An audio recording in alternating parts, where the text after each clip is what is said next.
ఆలయానికి శ్రీ హిరణ్యేశ్వర స్వామి సన్నిధి అని పేరు రావడానికి మరో పురాణ గాథ ఒకటి ప్రచారంలో ఉంది.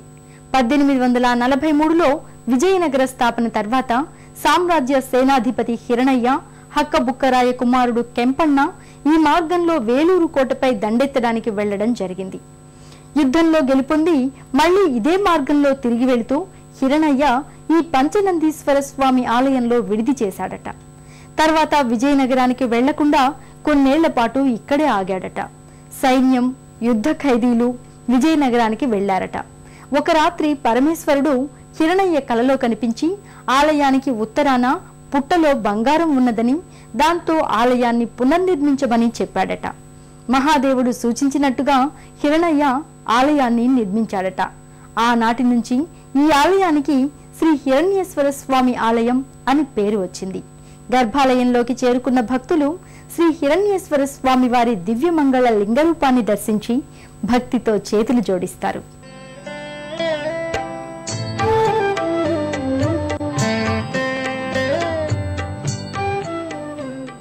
ఈ ఆలయానికి వచ్చిన భక్తులు ధ్వజస్తంభం చుట్టూ ప్రదక్షిణలు చేసి అనంతరం గర్భాలయ ప్రాంగణంలోకి చేరుకుంటారు. గర్భాలయ ప్రాంగణమంతా శిల్ప స్థూప స్తంభాలతో అలరారుతోంది. గర్భాలయంలో ఎడమవైపు భాగంలో భక్తులకు విఘ్నేశ్వరుడు కానవస్తాడు. ఆ స్వామి దర్శనం సర్వ శుభకరంగా భక్తులు భావిస్తారు.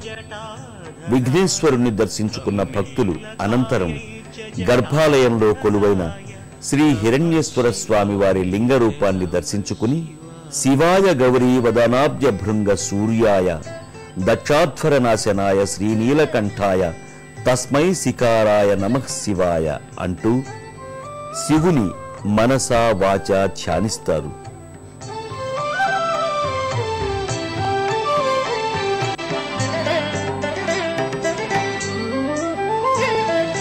కస్తూరికా కుంకుమ చర్చితాయై చితారజః పుంజ విచర్చితాయ కస్తూరికా కుంకుమ చర్చితాయై చితారజః పుంజ విచర్చితాయ కృతస్మరాయై వికృతస్మరాయ కృతస్మరాయై వికృతస్మరాయ నమః శివాయై చ నమః శివాయ. నాగఫణాఫణియుక్తంగా ఉన్న హిరణ్యేశ్వర స్వామిని భక్తితో ధ్యానిస్తూ ఆ స్వామికిచ్చిన హారతిని కొనులకద్దుకుని తీర్థప్రసాదాలు స్వీకరిస్తారు.